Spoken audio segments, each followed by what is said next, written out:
معلوم نہیں کیا چیز معیار کے مطابق ہوتی ہے. جو آج کل کے لڑکے لڑکیاں ہیں, جب میں ان سے بات کرتی ہوں تو وہ کہتے ہیں آپ لوگوں کے یہاں پوز زیادہ تھا, آپ کے یہاں لیپا پوتی تھی, اچھا ہم زیادہ سچے. اچھا اچھا. ان کا ایک اور اس میں کہیں نہ کہیں صداقت ہے. تم بتاؤ کہ صداقت اس میں ہے.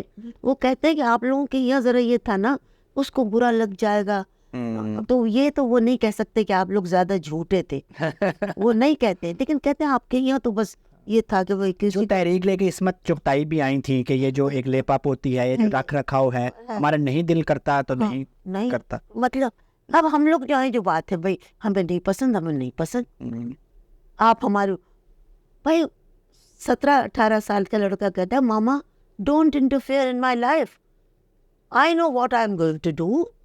ذرا پھر یہیں سے آپ کی ایک اور نظم کا ٹکڑا, بڑھتے ہوئے بچوں پر کھلتی ہوئی دنیا. کھلتی ہوئی دنیا کا ہر باپ تماشا ہے, ماں باپ کی صورت تو دیکھا ہوا نقشہ ہے, اور دیکھے ہوئے نقشے کا ہر رنگ پرانا ہے. تو پھر جب میرے کلینک میں آ کے بھی ایک 20-21 سال کے بچے کے پیرنٹس کہتے ہیں کہ اس کو ہم نے یہ کرانا ہے, یہ ہماری بات نہیں مانتا, یہ نماز نہیں پڑھتا, یہ روزہ نہیں رکھتا, مذہب کو بھی کنٹرول کے لیے یوز کرتے ہیں, تو کنٹرول آپ کر ہی نہیں سکتے. مذہب کو تو بالکل آپ کنٹرول, مذہب تو ماں باپ کی طرح آپ کی ہڈیوں میں ہے, اس کو نہ نکال سکتے ہیں نہ کنٹرول کر سکتے, کیونکہ وہ اختیاری چیز ہے ہی نہیں. آپ مسلمان کے گھر پیدا ہو گئے, آپ مسلمان ہیں, اب اس میں وہ آپ اس کو کیا پابند شراب کرانا چاہتے ہیں, آپ اس کو فقہ کا عالم بنا. میرا ایک اپنا گرینڈ سن ہے, میری یعنی بھتیجی کا بیٹا, اس نے کہا اماں میں فقہ اسٹڈی کرنا چاہتا ہوں باہر جا کے. سب نے کہا ارے بھائی چھوڑو اس کو, MBA وغیرہ لڑکے کرتے. اس نے کہا نہیں کرنا چاہتا, میں فقہ اسٹڈی کرنا چاہتا ہوں. اور اس نے فقہ میں اپنا ماسٹرز کیا, اور اب اس کو امریکہ کے یہی کوئی بڑی یونیورسٹی نے اس کو آفر دی ہے کہ تم ہمارے یہاں آ کے اپنا PhD کرو. اور کوئی بہت بڑے فقہ کے وہاں وہ ہے, اس کو فل یعنی اسکالرشپ کے ساتھ. اس نے کہا میں صرف فقہ پڑھنا چاہتا ہوں. تو میں نے اس کی ماں سے کہا تم نے روکا نہیں؟ تو اس نے کہا نہیں, میں نے نہیں روکا, کیونکہ اس نے مجھ سے کہہ دیا تھا کہ آپ یہ چاہتی ہیں کہ میں کوئی MBA کروں اور کسی جا کے بڑی نوکری کروں اور لاکھوں کروڑوں روپے کماؤں, میں یہ بنوں وہ بنوں. نہیں, I want to study my religion and fiqh.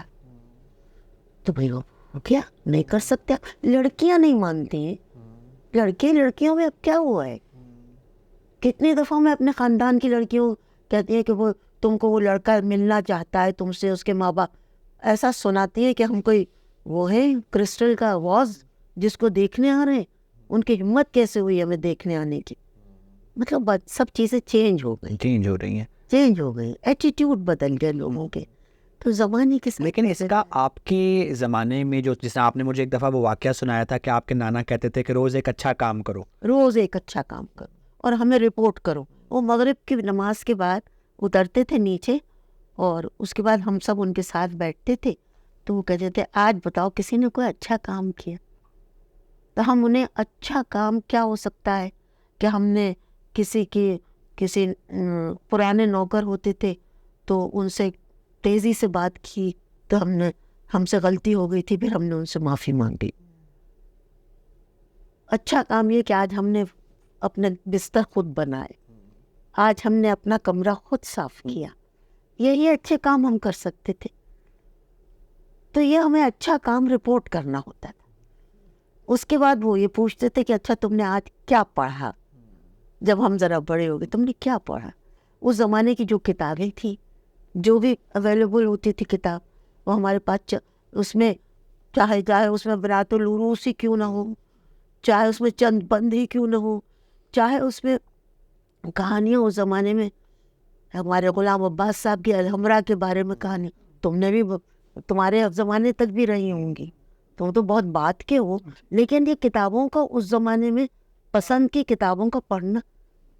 اچھا, جہاں تک چیزیں تھیں, زبان, اس پہ بڑی اہمیت ہوتی تھی کہ غلط لفظ کوئی غلط منہ سے نہ نکلے. یہ لہجہ اور لفظ. لیکن ذرا وہ بزرگ بھی رکھ رکھاؤ والے، جس طرح جب آپ مجھے وہ نانا والا واقعہ سنا رہی تھی کہ جس کے پاس کوئی اچھا کام نہیں ہوتا تھا اس کو وہ جھڑکتے نہیں تھے، وہ کہتے تھے جا کے پودے کو پانی دے آؤ، تمہارا آج کا اچھا کام ہو گیا. یہ جو ابھی معاملہ ہے نا کہ جو والدین ایک کمپیریزن اور نکتہ چینی کے فلانے کا بچہ فلانے کا بچہ، بیٹا مقابلہ، پہلے کوئی مقابلہ اس طرح تو ذرا پر جو اس زمانے کی اقدار تھی اس کی کچھ پروڈکٹس ہمارے سامنے ہیں، جس طرح آپ کی 80 کے پیٹے میں ہیں، ہم نے ایک آپ کی لائف. اب جو چل رہا ہے نا اس کی پروڈکٹ میں اپنے بہت کلینک میں، اکثر لوگ سائیکائٹرسٹ کو معاشرے کا ڈسٹ بن بھی کہتے ہیں، چونکہ جو میرے پاس آتا ہے وہ تو وہی ہوتا ہے. تو ابھی بچے ڈرگز میں جا رہے ہیں. ابھی آپ لوگوں کے زمانے میں شاید آپ کبھی سنتے ہوں گے کیونکہ ہیروئنچی ہو گیا یا کوئی نہیں کسی نے چرچ شروع کر دی. ابھی یہ چیزیں بڑی نارملائز ہو رہی ہیں. اب کوئی بات کہ لوگوں کے پاس اپنی بے چینی کم، آپ کے پاس اپنی بے چینی کم کرنے کے لیے شاید کتاب پڑھنا ہوگا، شاعری کرنا ہوگا. اب بے چینی کم کرنے کا آسان طریقہ ایک چرس کا سوٹا لگا لو، آئس یوز کر لو. تو کہیں نہ کہیں ہم لفظ تو استعمال کریں، چیزیں بدل رہی ہیں، لیکن بہت اچھے خلا ہے. یہ بھی تو ماننا پڑے گا کہ کہیں نہ کہیں خلا ہے. اب اس میں قصوروار کون ہے؟ میں تو سمجھتی ہوں کہ شاید ماں باپ ہی قصوروار ہو کہ ان کے پاس وقت ہی نہیں ہے، کیونکہ ماں باپ دونوں کام کرتے ہیں.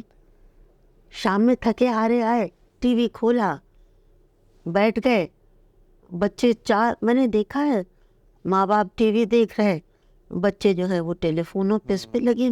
کوئی کمیونیکیشن کا کمپلیٹلی بریک ڈاؤن نہیں. دیکھیے گفتگو جو ہے وہ انسانی ذہن کو شفاف کرتی ہے. لفظ جو ہیں وہ جیسے آپ ہوور چلا کے کچرا سمیٹ لیتے ہیں، دماغ سے ساری تھکن، سارا کچرا. گفتگو لفظوں میں بڑی طاقت ہے، اہمیت ہے.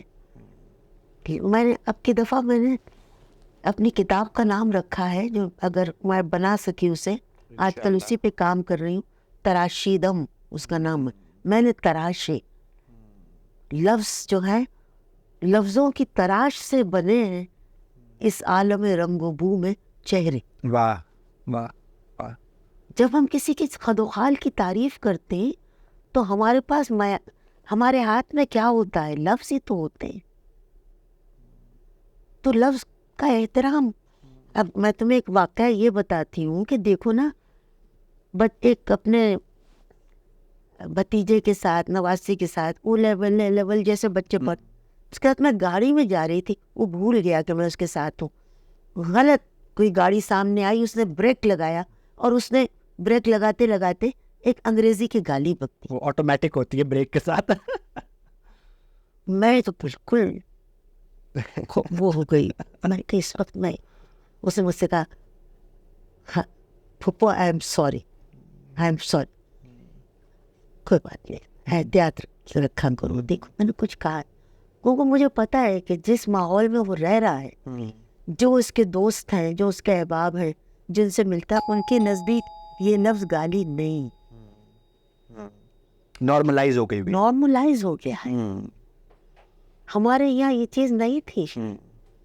معیار بدل گئے ہیں اچھائی کے. اور کہتی ہوں نا کہ یہ ہو گیا. اب ذہنوں کی سوچ، اس کو آپ زیادہ سمجھ سکتے ہیں کہ کون سی سوچ کس طرح کی ہے، کون کیا کرنا. ماں باپ کو اب یہ سوچ لینا چاہیے. ایک تو بات یہ طے ہے کہ آپ کسی بھی اولاد ہو، شوہر ہو، بیوی ہو، ماں ہو، باپ، کسی پہ آپ پنجہ نہیں گاڑ سکتے، چاہے وہ آپ کا اپنا بچہ ہی کیوں نہ ہو. آپ پنجہ ونجہ گاڑ نہیں سکتے، تو اور گاڑنا بھی نہیں چاہیے، بالکل نہیں گاڑنا چاہیے. تو بڑھتے ہوئے بچوں پر کھلتی ہوئی دنیا ہے، کھلتی ہوئی دنیا کا ہر باپ تماشا ہے بھائی. اس کو کہاں ہم روکیں گے؟ کیا کریں گے ہم؟ صرف ایک بندہ، کیونکہ آپ نے اس کو پیدا کیا اور آپ اس کو کھلا پلا رہے ہیں، آپ اس کی زندگی کے مالک نہیں ہے. یہ بات مان لینا چاہیے، اور یہ بات بڑی حد تک صحیح بھی ہے. یہ ہے. پھر ذرا پا ایک نظم نیرہ نور، اللہ تعالیٰ ان کی مغفرت کرے، بڑی اچھی انہوں نے گائی، جس پہ آپ پہ تھوڑی سی یہ بھی ہوئی کہ یہ ایک گڑبڑ چیز ہے، سمجھوتے کی چادر. تو یہ کیا ہے؟ بہت اعتراض کیا تھا، فہمیدہ نے بہت اعتراض کیا تھا، پروین شاکر نے بہت اعتراض کیا تھا کہ بات ٹھیک ہے، بڑھاپا آ رہا ہے، وہ سمجھوتے کی چادر کیوں کرے سمجھوتا.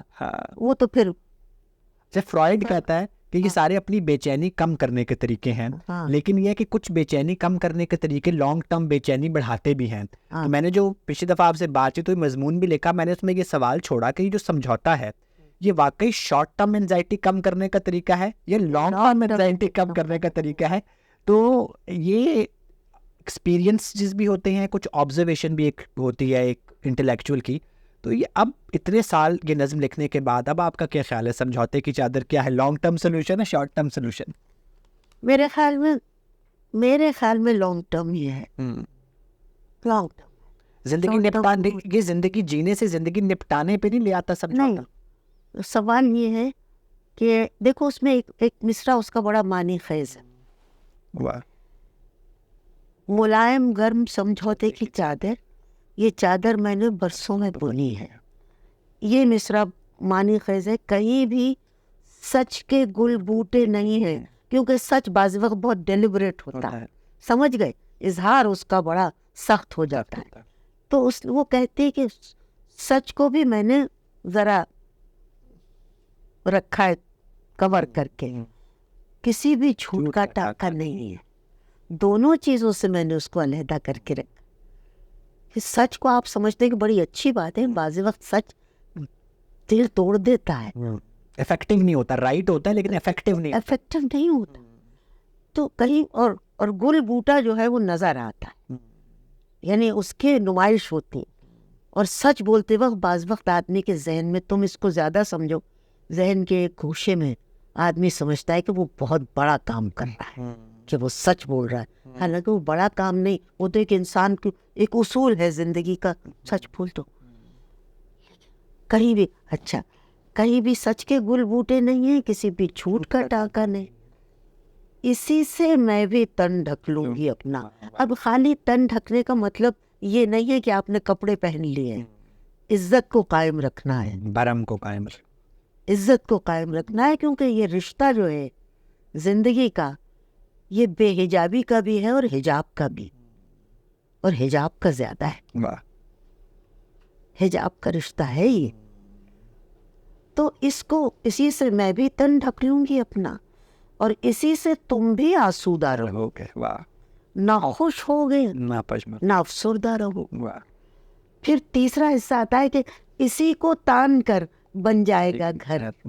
بچے جب چھوٹے ہوتے ہیں تو 2 کرسیاں رکھ کے چادر ڈال کے اپنا گھر بنا لیتا ہے. ہر بچہ یہ کھیل کھیلتا ہے. اسی کو تان کر بن جائے گا گھر, بچھا لیں گے تو کھل اٹھے گا آنگن. جب آنگن میں کوئی بھی چیز آپ بچھا لیتے اور وہاں بیٹھتے ہیں, ایک آدھ پیڑ ہوتا ہے, شام ہوتی ہے, ہوا چلتی, آنگن میں وہ چیز بظاہر بچھا لیں گی, کھل اٹھے گا آنگن. اور پکڑ لیں گے گر جائے گی چلمن. تو میں نے تو بڑے یعنی تکلیف بھی تھی لکھنے کی, لیکن میں نے سوچا مجھے یہ لکھ دینا چاہیے, لیکن اس کے اوپر پھر اعتراض بہت. اچھا آپا, یہ ریلیونٹ اتنی ہے نا, میں نے بہت کم عمری میں جب یہ پڑھی تو میں سمجھا یہ ٹپیکل ایک فیمنزم والی نظم ہے, عورتوں کے حوالے سے ہے. پھر میں اس ملک کے, میں آرمی میڈیکل کالج کا گریجویٹ ہوں, تو I was working in army میں, میں ڈاکٹر تھا. تو میں نے کہا یہ جونیئر فوجیوں کے لیے کسی نے لکھی ہے جو بیچارے سمجھوتے پہ چلتے ہیں. ٹھیک ہے, پھر جب میں تھوڑا سا اور ہوا, پھر میں نے کہا یہ تو انسان کے لیے لکھی ہے, دنیا میں سروائیول ہی. اور جو میں آپ سے آج کل کے ینگسٹرز کی بات کرتا ہوں نا, جو بلیک اور وائٹ تھنکنگ ہے, جو گرے ہے ہی نہیں, تو وہ جو سچ اور جھوٹ کے درمیان والی چیز ہے نا, وہی اصل زندگی ہے. بھائی اس کے بغیر آپ رہ نہیں سکتے. خالی جھوٹ بولے جائیں, خالی سچ بولے جائیں, مشکل ہے. ایک نہ ایک چیز کو آپ کو سمجھوتا تو کرنا پڑتا ہے. تو فہمیدہ نے کہا کہ نہیں, بہت غلط لکھا انہوں نے, ہم سب کی ذلت کی. اچھا ہاں, سمجھوتا کیا چیز ہے, تو ٹھوکر مارو. نہیں, یہ بات نہیں, میں نے تو انسانیت والی نظم لکھی, اس میں بڑے بہت نرم گوشے ہیں اس میں. اور اتنے سال بعد بھی آپ اس پہ کنونسڈ ہے. مجھے آپ کے دیوان سے خارج نہ کی جائے. میں نے اس کو بہت محبت سے اور بہت سوچ کے لکھا اس کو. تو یہ چیزیں ہیں, بہت سی نظمیں ہیں ابھی جو میں لیٹسٹ جو میں نے نظمیں لکھی ہیں, اس میں بالکل ایک کچھ تجربے بھی میں نے کیے ہیں تھوڑے بہت. میں نے کبھی 5 مصروں کی نظم نہیں لکھی, کبھی میں نے ہائی کو تو میں نے کبھی, لیکن میں نے دیکھا بعض 3 مصروں کی نظم میں مجھے کچھ ہائی کو کی بھی شکل نظر آ رہی ہے, لیکن میں نے تھوڑے بہت ایک ذرا آپ نے ذکر کیا ہے تو میرے آج کے سوالوں کا حصہ نہیں تھا, لیکن میں پوچھ لیتا ہوں آپ سے, چونکہ آپ بہت مشفق ایک اچھی بزرگ ہیں, مائنڈ نہیں کریں گی. بہت سارے بزرگ شاعر جو 70s 80s کے بعد شاعری کرتے ہیں, اس میں یا تو چیزیں ریپیٹ ہوتی ہیں یا مذہب اور تصوف کا رنگ بہت غالب. تو آپ کی نئی کتاب میں بھی ہمیں مذہب تصوف تو نہیں ملے گا؟ نہیں, دیکھیں میں تو بتا رہی ہوں مذہب اور تصوف کا بڑا. بیٹا ایک بات تم مان لو, ٹھیک ہے, جیسے میں نے تم سے پہلے کہا تھا کہ مذہب اختیار کی چیز نہیں ہے. ٹھیک ہے, مذہب تو ہے, جیسے ماں باپ ہے مذہب ہے, چاہے وہ کوئی بھی ہو, کوئی سا بھی مذہب ہو. ٹھیک ہے.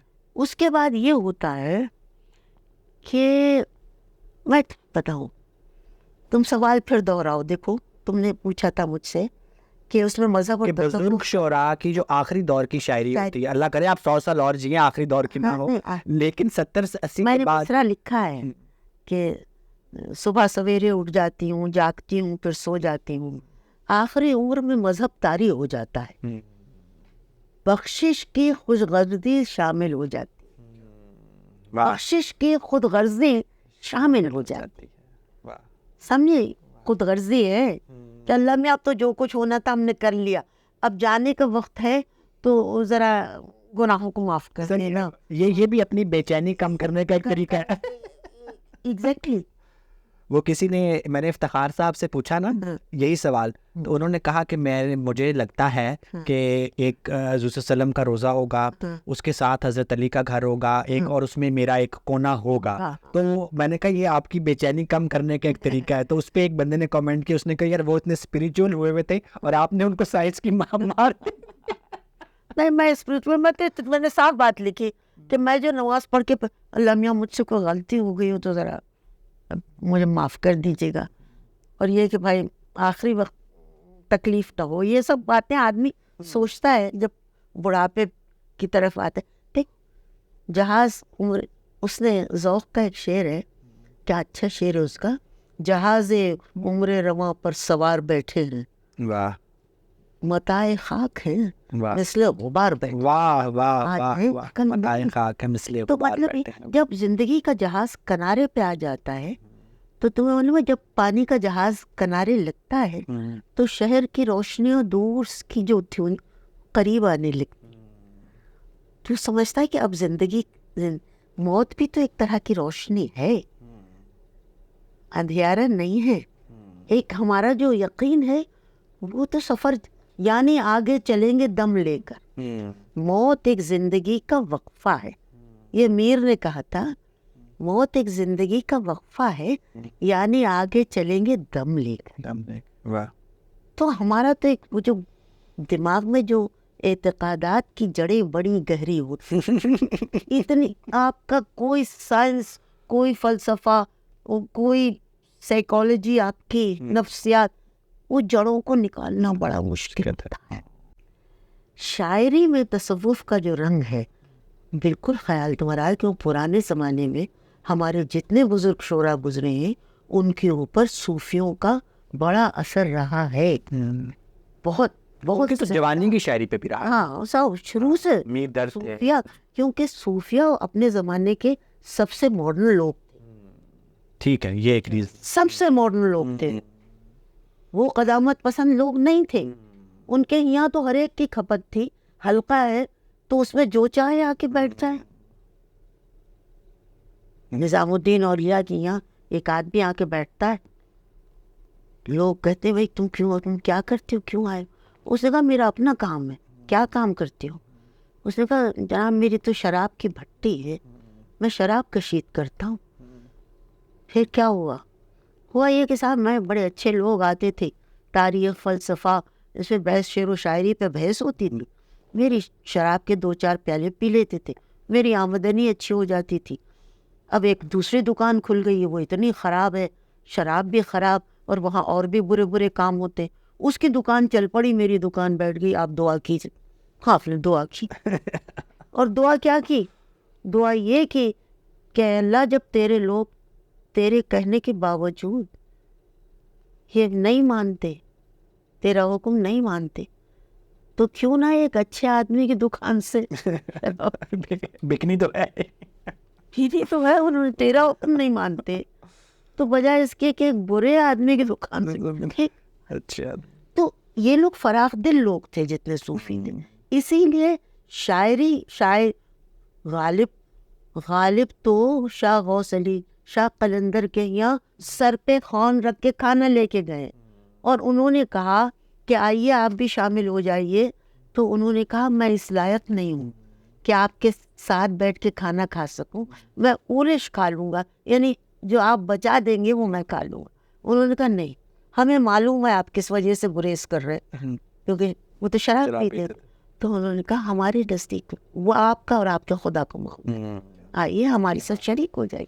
تو یہ جو روشن خیالی تھی یہ شاعروں پر اثر ہوا، اور یہ شعراء نے صوفیوں سے اڈاپٹ کی روشن خیالی، صوفیوں سے اڈاپٹ.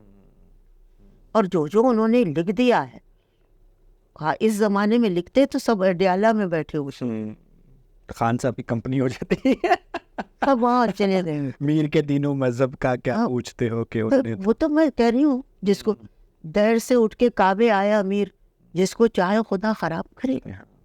واہ. تو مطلب یہ ایک بات نہیں، ہزاروں سینکڑوں تو یہ لوگ سب صوفیوں سے متاثر تھے، وہ کسی کے مذہب میں دخل اندازی کرتے ہی نہیں تھے. انسانیت کے لیول پہ ان کے یہاں سب برابر تھے. تم پورا پڑھ لو صوفیوں کے بارے میں. اچھا غالب سے لے لو، میر کو لے لو، غالب کو لے لو، آخر میں سوائے مومن کے کہ جن کے بارے میں کہا جاتا ہے کہ وہ ذرا تھوڑے. اور پھر ایک بات اور بھی میں کہنا چاہتی ہوں، حضرت علی کی عقیدت کسی کے دل سے کم نہیں تھی، رجحان سب پر تھا، اس لیے کہ حضرت علی اپنے زمانے کے بہت پڑھے لکھے آدمی تھے. یہ نہیں کہ وہ شیعہ فلسفی پہ تھے، وہ پڑھے لکھے. ہاں، ان کے پڑھے لکھے پن کی بھی ایک قدر ہوتی ہے. یہ غلط ہے کہ بھائی سنی ان کو وہ تعظیم نہیں دیتے، سنی تو شیعوں سے زیادہ تعظیم بعض وقت ان کو دیتے. تو مطلب یہ کہ یہ سب باتیں ہیں بہت، اس میں اب تمہاری نفسیات کہاں تک جاتی. اچھا، اس میں نا میری ڈاکٹر مبارک علی سے بھی بات ہو رہی، تو انہوں نے بھی نا بات کی جس پہ کسی حد تک میں کنونسڈ ہوں کہ ہماری قوم کو صوفیوں نے جو جیسا ہے مان لے کے چلنے پہ لگایا، تو اس سے شاہ کا اور شاہوں کا بڑا فائدہ ہوا کہ ہر وقت کی جو مفاہمت سکھائی، یہ بھی ایک نیگیٹو. یہ دیکھو ہر چیز کے دو پہلو تو ہیں، دو پہلو تو ہیں. اب شاہوں کا یہ جو تھی اس میں بھی اگر جو تاریخ جانے، میں تو اتنا تاریخ سے یعنی تھوڑا بہت پڑھا میں نے، لیکن یہ کہ بھائی ایک بات میں تمہیں بتا دوں کہ آج کل اب پتہ نہیں آج کل جو جمہوریت ہے، تو میری سمجھ میں یہ نہیں آتا کہ وہ بادشاہت اس جمہوریت سے کیا کچھ علیحدہ تھی یا ایک سی تھی. یہ کیا تھا، کیا فرق تھا، آپ مجھے بتائیں. سوائے اس کے کہ ذرا یہاں گردنیں اس طرح سے نہیں کٹتی ہیں جیسے پہلے کٹتی تھیں، تو سعودی عرب میں تو اب بھی کٹتی ہیں، لیکن یہ وہاں تو بادشاہت ہی ہے، بادشاہت ہے جو یہاں بھی کٹتی ہیں زہرا آپا، یہاں بھی کٹ. اور اٹھا لیے جانا گردنیں کٹنے سے زیادہ تکلیف دہ ہمارے پیچھے رہ جانے والوں کے. لیکن آپ یہ سب باتیں چھوڑیں کہ صوفیوں کا اثر چاہے بادشاہوں پہ ہوا ہو، شاعروں پہ ہوا ہو، عام آدمیوں پہ ہوا ہو. دیکھیے فقیر غریب آدمی کے پاس کون سی جگہ ایسی ہے جہاں وہ اپنے دکھ درد جا کے کہہ سکتا ہے؟ وہ جاتا ہے میاں میر، ایسے ہی ہے، وہ جاتا ہے وہاں ہمارے غازی عبداللہ بادشاہ، روزہ شاہ غازی. ہاں، وہ کہاں جائے؟ وہ 20 لاکھ کا حج نہیں کر سکتا، حج بہت مہنگا ہو گیا. وہ وہی جہاں آپ کو سکون ملتا ہے، جہاں آپ سمجھتے ہیں کہ آپ کی کوئی روک ٹوک نہیں ہے. تو اللہ میاں کی یہاں بھی اگر وہ اللہ کو مانتا ہے، جو مانتا ہے بیچارہ، وہ ہاتھ اٹھانے میں کسی کو رشوت نہیں دینا پڑتی نا، ہاتھ ہی اٹھانا پڑتے ہیں، وہ ہاتھ اٹھاتا ہے، دعا مانگ لیتا ہے، پھر وہ چلا جاتا ہے، جا کے اپنی بات کہہ لیتا ہے اور سمجھتا ہے کہ اس کی شاید بات سن لی جائے گی. وہ اپنی بے چینی کم کرنے کا ایک طریقہ ہے، ہو جاتی گزارا اس کا اچھا چل رہا ہے، اس کو سکون ملتا ہے نا. تو جانے تو اس کو، تمہارا کیا عرض ہے بھائی. ٹھیک ہے. میں جب جاتی ہوں لاہور میں تو اکیلی صبح صبح اٹھ کے میاں میر چلی جاتی ہوں. وہاں ایک درخت ہے بڑا خوبصورت, اس کے نیچے اب انہوں نے ایک بینچ بھی ڈال دی تھی. اب بینچ بھی ہٹا لی, کسی نے ہٹا دی میرا خیال. میں وہاں جا کے بیٹھ جاتی ہوں اور مجھے بڑا اچھا لگتا ہے. میں بیٹھتی ہوں گھنٹہ 1.5 گھنٹہ وہاں بیٹھتی ہوں. اب میں داتا صاحب بھی جاتی تھی, مگر اب داتا صاحب کے یہاں رش بہت ہونے لگا, تو میں میاں میر کوئی جاتا ہی نہیں. اور پہلے تو وہاں ایسے اچھے مور ٹہلتے تھے کہ میں تمہیں بتا نہیں سکوں, پتہ نہیں مور کہاں چلی گئے. زہرا آپا, مہناز نے آپ کی ایک بڑی زبردست نظم گائی, اگر تم کہو ہواؤں سے کہہ دوں. اس کا ایک مصرع اگین, میں چونکہ یوتھ مینٹل ہیلتھ میں ڈیل کرتا ہوں, تو وہ سمندر ہمارے جنوں کی علامت, سمندر ہمارے سکون کا نشان بھی. تو یہ جنوں اور سکون ایک ہی چیز سے کرنا ایکسٹریکٹ سمندر میں جوش طوفان موجیں آسمان کو چھوتی اٹھتی ہیں جب اسے غصہ, جب وہ ساکت ہوتا ہے تو ہلچل بھی نہیں ہوتی. اس کے 2 پہلو ہیں. اور ہر پانی, تم نے میڈیکل سائنس پڑھی, پانی جو ہے وہ کریشن کا ایک نشان تو ہے. ایسے ہی یہ سمندر تو بنیادی بات. اور کریشن جو ہے اس کا سب سے بڑا کردار کون ہے؟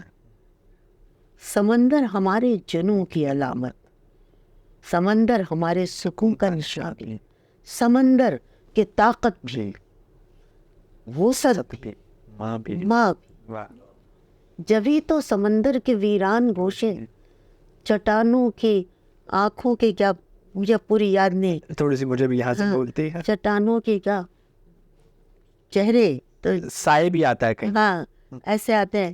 سمندر کے ویران چٹانوں کے مغموم چہرے, یا کچھ ایسے مجھے اس طرح چاہتے ہیں کہ جیسے سب جانتے, وہ سب جانتے, وہ سب جانتے ہیں. اس میں 3 اسٹیجز ہیں.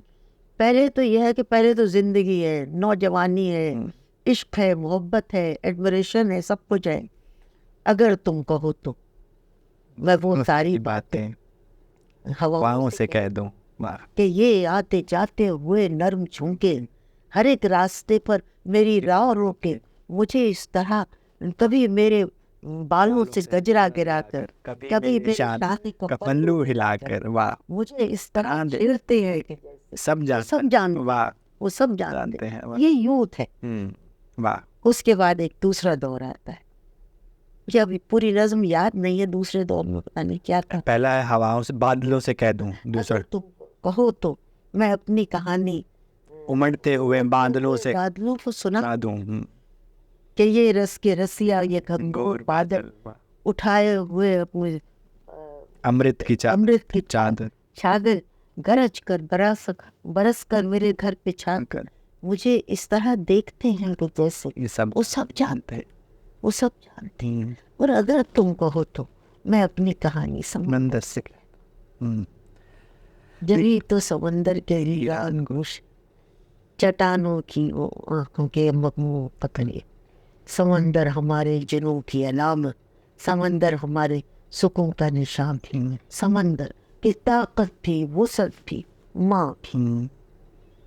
زہرا پر پھر یہ جو ہمارے یوتھ, کیونکہ میں بہت زیادہ اس پہ بات کرتا ہوں, ہمارے جو یوتھ کی انرجی ہے, ایک عمر آپ نے گزاری, جو میں نے کہا دھوپ میں بال سفید نہیں کیے, تو کوئی حل یا کوئی سجیشن یا کوئی وے فارورڈ آپ کے پاس ہے کہ یہ جو یوتھ کا ایک ریوڑ ہے ہمارے پاس, جو ڈرگس پہ جا رہا ہے, مینٹل ہیلتھ پرابلم, سوسائڈس پہ جا رہا ہے, جوان آدمی اگر خودکشی کر رہا ہے, اپنی جان لینے کے در پہ ہے, تو ایک انٹلیکچوئل اور ایک عکاس اور نباز ہیں آپ معاشرے کی, اس معاشرے کی, میں کہاں ہے اپنے آپ کو اس درجے پہ نہیں پہنچتی بیٹا.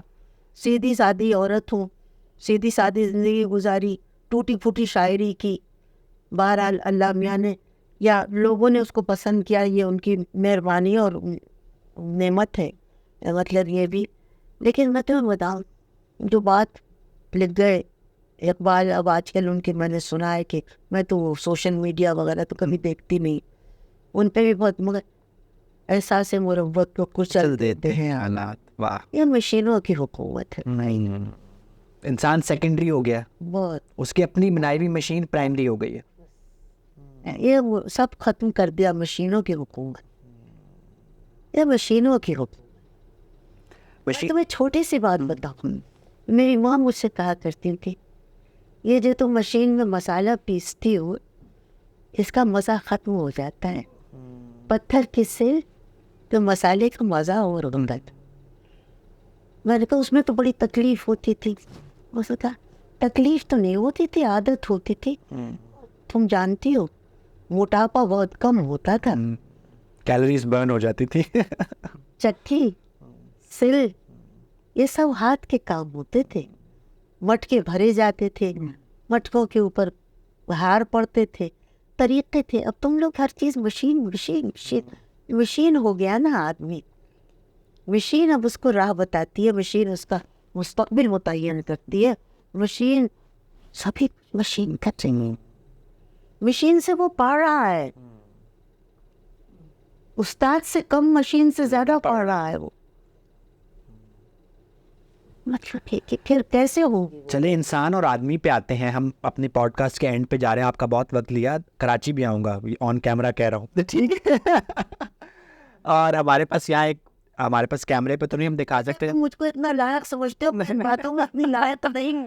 مجھے صرف شعر لکھنا آتا ہے ٹوٹا پھوٹا, اور باقی مجھے چلے نہیں آتا ہے. دو بہت لائق آدمیوں کا ذکر کرتے ہیں. ہمارے ساتھ مبین مرزا بھی یہاں بیٹھے ہیں, اور یہ بھی میں آن کیمرہ کہہ رہا ہوں, ان کو بھی باؤنڈ کر لوں پوڈ کاسٹ کے لیے, تو وہ کھینچتے ہیں. تو دو لوگ جنہوں نے اپنی کتابوں میں, اپنی یادداشتوں میں آپ کا ذکر کیا, اور جو ہمارے عمدہ ترین نثر نگاروں میں سے ہیں. پہلے انتظار صاحب کی بات کرتے ہیں. انتظار صاحب, چراغوں کا دھواں میں بھی آپ موجود ہیں, تو اس کے بارے میں پہلے بتائیں. انتظار صاحب سے آپ کا ریلیشن شپ اور چراغوں کا دھواں میں آپ کا ذکر. بعد میں ملے ہو.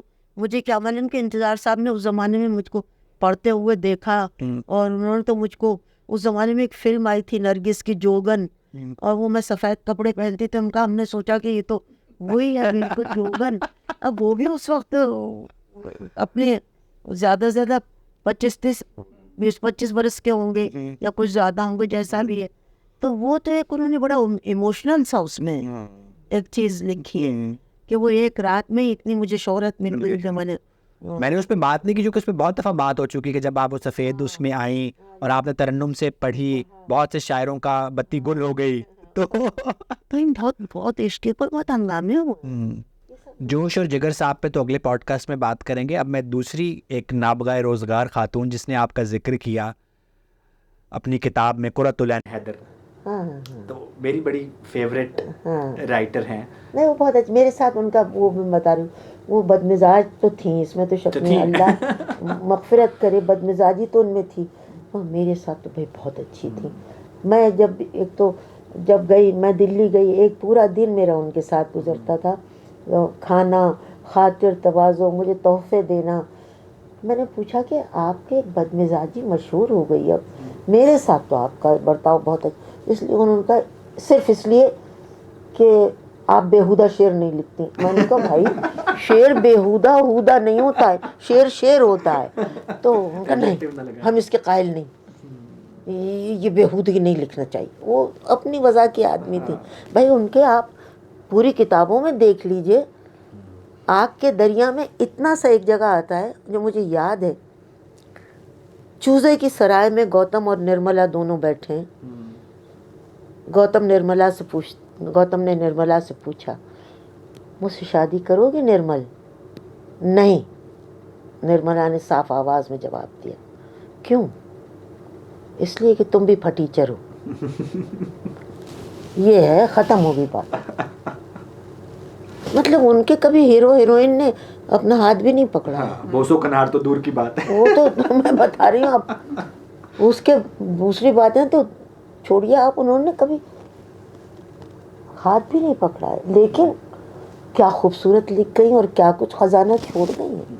پروین شاکر نے جو ان کی تنہائی پہ ایک نظم کہی تھی, وہ بھی بڑی کنٹروورشل ہوئی تھی, تو اس کے بعد بھی شاید وہ دیکھو بیٹا, میں تم سے 2-3 دفعہ ملی ہوں, تم سے میری اتنی باتیں ہوئی ہیں, لیکن مجھے کوئی حق یہ نہیں پہنچتا کہ میں تمہارے بارے میں نظم لکھ دوں, سمجھے. اس لیے کہ آدمی جب تک, آپ مبین کو میں برسوں سے جانتی ہوں, چھوٹے بھائیوں بچوں کی طرح, لیکن مجھے کسی کے اوپر, ہاں نظم میں یہ لکھ سکتی ہوں کہ بہت پڑھے لکھے آدمی ہوں, مجھے اچھا لگتا ہے, ان کی صحبت اچھی لگتی ہے, لیکن یہ کہ ان کی زندگی میں کیا کیا ہوا ہے اور مجھے اس کا علم بھی نہیں ہے, اور اس کے بارے میں بھی میں لکھ دوں جو نظر آ رہا ہے ایک اینگل ہے تو اس پہ سپرفیشل دیکھ کہ بھائی ان کی شادی نہیں ہوئی اور وہ ایک اداس کنواری ہیں, ایسی باتیں. اور وہ صحیح خفا ہوئی, صحیح خفا ہوئی. فہمیدہ نے بھی ان کے اوپر کچھ لکھا تھا, اس پہ بھی وہ بہت ناراض ہو گئی تھی. تو یہ چیزیں ایسی, یہ بے ادبی ہے بھائی. ہم اس طرح کی بات کسی کے لیے نہیں لکھ سکتے.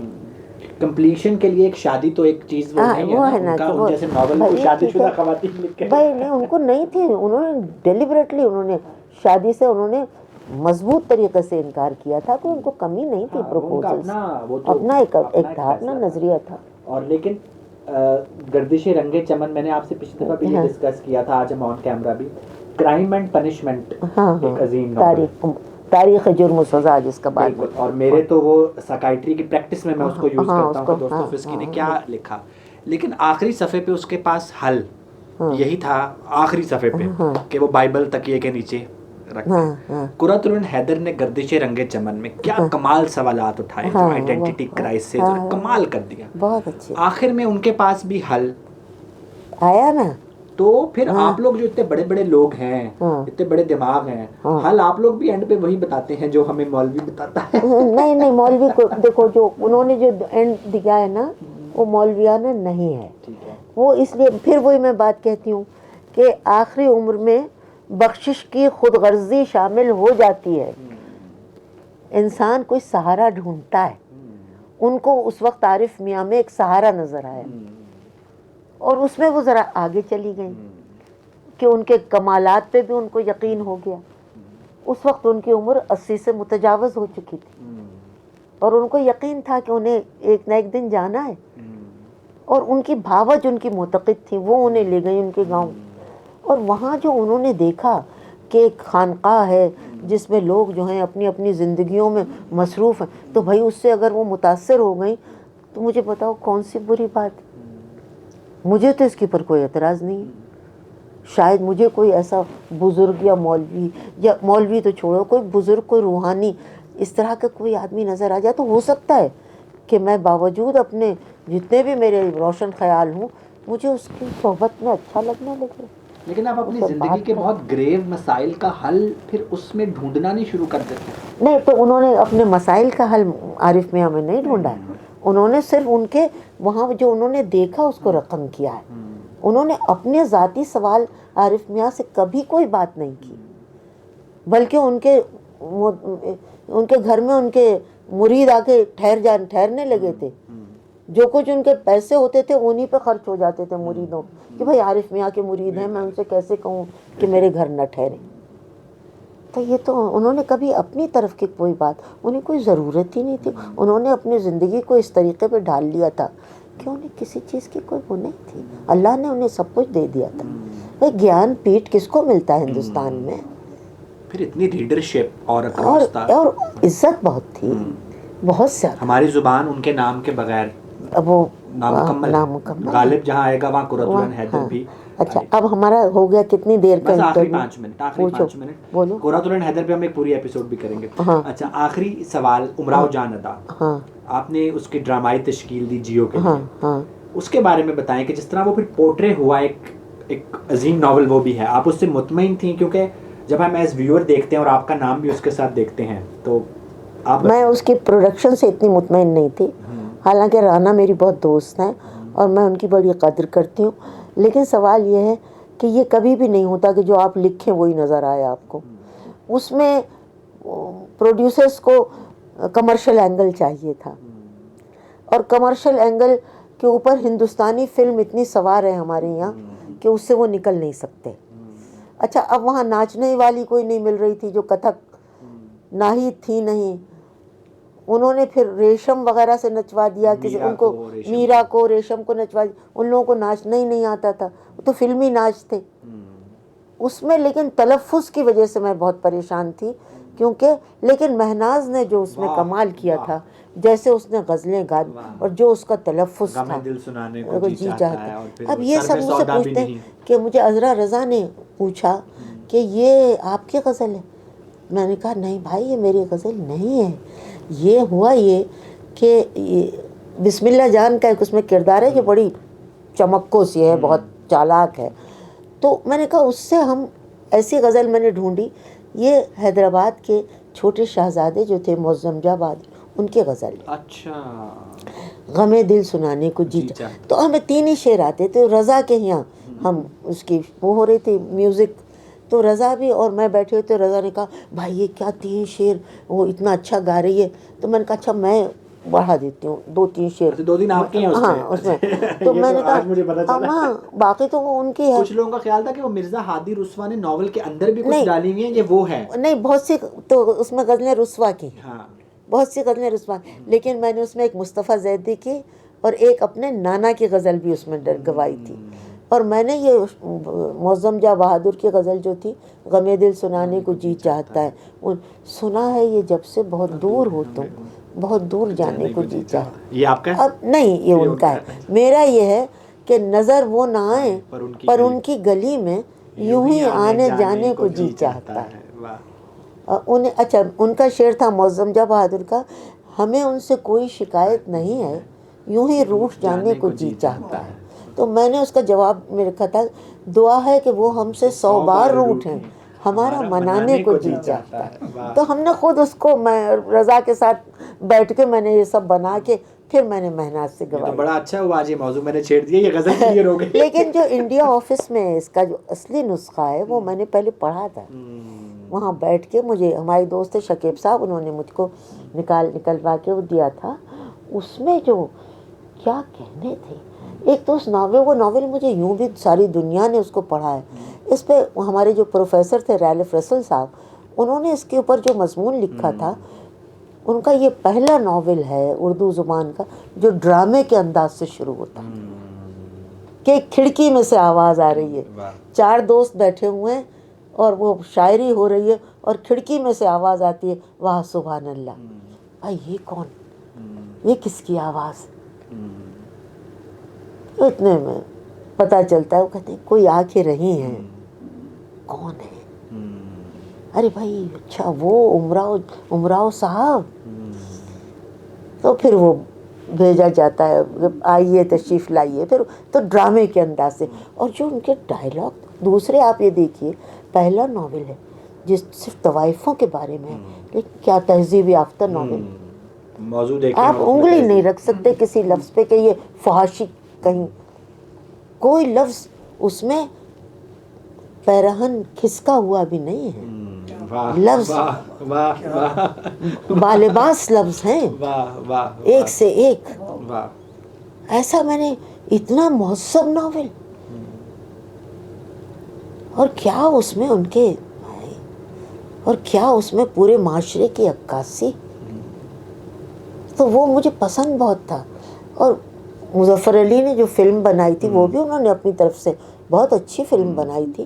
اور مظفر علی نے مجھ سے کہا کہ کتاب تک صرف آپ ہی پہنچی, ڈائریکشن ان کو بہت بری لگی تھی. انہوں نے کہا تھا اسکرپٹ میں کتاب تک آپ پہنچی, کیونکہ میں نے زبان کے اوپر بڑی محنت کی تھی. میں چاہتی تھی کہ رسوا کی جو زبان ہے وہی رہے اسکرپٹ میں. تو اس میں ایک جگہ امراؤ رسوا سے پوچھتی ہے کہ مرزا صاحب آپ کو بسم اللہ جان تو یاد ہوں گی؟ تو کہنے لگے جی ہاں بخوبی یاد ہے. تو بھلا بتائیے تو کیسی تھیں؟ تو کہتے ہیں عرض کرتا ہوں, بوٹا سقط تھا, چہرہ کتابی نہیں گول تھا, آنکھیں چھوٹی تھیں مگر بولتی تھیں, آنکھیں چھوٹی تھیں مگر بولتی تھیں, اور بائیں رخسار پر شاید یا تھوڑی کے پاس ایک بڑا سا تل بھی تھا. اب یہ سن رہی ہے. اب میں نے کہا تھا رانا سے کیمرہ اس کے اوپر ہے اور اس کی آنکھوں کے اوپر ہے اور مرزا صاحب بول رہے ہیں. پھر وہ ہنستی ہے, کہتی مرزا صاحب تب تو آپ کو بسم اللہ جان یاد نہیں. کیا فرماتی ہیں آپ؟ میں نے عرض جو کیا بخوبی یاد ہے. آپ کو یاد نہیں ہے مرزا صاحب, آپ کو حفظ ہیں. اب یہ یاد اور حفظ میں کیسا, آپ کو یاد نہیں ہے, آپ کو حفظ ہے. اور ابھی یہی ہے نا کہ آپ نے اس کو ڈرامائی تشکیل دی, اور اب جو ڈرامے آ رہے ہیں جو اب ہم ٹی وی پہ کسی بھی چینل پہ دیکھتے ہیں, تو بیٹا اصل میں 100 تو چینلز ہو گئیں, سب کو ڈراموں کا شوق ہے, اور فلم سب پہ چھایا ہوا ہے. ساس بہو کا موضوع بھی چھایا ہوا ہے. زہر, سات بہو, میاں کا افیئر سالی اور سالی کا افیئر جیٹ سے، یہ سب چل رہا ہے. اور اب ابھی ہم لوگ مشاعرے کی بات کر رہے تھے کہ جو کوئی صاحب ہیں وہ مشاعرے میں آتے ہیں اور وہ کوئی ہانی حافی کیا نام ہے ان کا، تہذیب حافی، اور وہ سارا مشاعرہ لوٹ لیتے ہیں. اور یہ تو اب مذاق گر کیا لوگوں کا نا. زبان سے بیگانگی ہے، زبان کے نوانسز، زبان کا فلیور سب ختم، ان کی سمجھ میں نہیں آتا ہے. آج ایک کتاب مجھے کسی نے دی ہے جس کو ہے، تو میں نے تم سے کہا اس کو پڑھنا، غزل کے بحر میں ہے ہی نہیں، اور چھپ گئی اور 5-6 انعام بھی ملے. تو پھر زہرا آپا اس کا کنکلوژن یہ نکلا کہ جن کے پاس تہذیب ہے، جن کے پاس لفظ ہیں، آپ نے لفظ تراشنے کی بات کی، تو ان کو تھوڑا سا لوگوں کے سامنے زیادہ آنا چاہیے تاکہ لوگوں کو تو یہ چوائس تو ملے نا. جب آپ چوائس نہیں دیں گے تو ہماری آج کی نشست بھی بالکل ہے. اور آپ میرے سے وعدہ کریں گی کہ میں اسپیشل کراچی آؤں گا. آپ کو پتہ ہے کتنا مہنگا ٹکٹ ہے، ٹھیک ہے، صرف اس لیے کہ ہم تمہاری پریکٹس اچھی ہے، کیا فکر. میرے بال اب اتنے سفید نہیں تو میری پریکٹس اتنی اچھی نہیں ہے، ٹھیک ہے. تو ہم کچھ بات میر پہ، کچھ قرۃ العین حیدر پہ اور کچھ چیزوں پہ اور بھی کریں گے. دیکھو انشاءاللہ اگر زندہ رہے تو ٹھیک ہے. میں فون کر کے آپ سے ٹائم لے کے اسپیشل اس لیے آؤں گا. آخر میں کوئی غزل، نظم جو آپ چاہیں بس. پتر ہوں میرا قصور معاف کر دیتا، بہت ہو گیا. کچھ تو ایک چھوٹی سی 2 شعر سنا دو. 2 شعر سنا. مجھ سے یہ یاد اتنا کوئی نئی پرانی جو آپ کا دل کرتا ہے. ابھی چھوڑ جاتی ہے.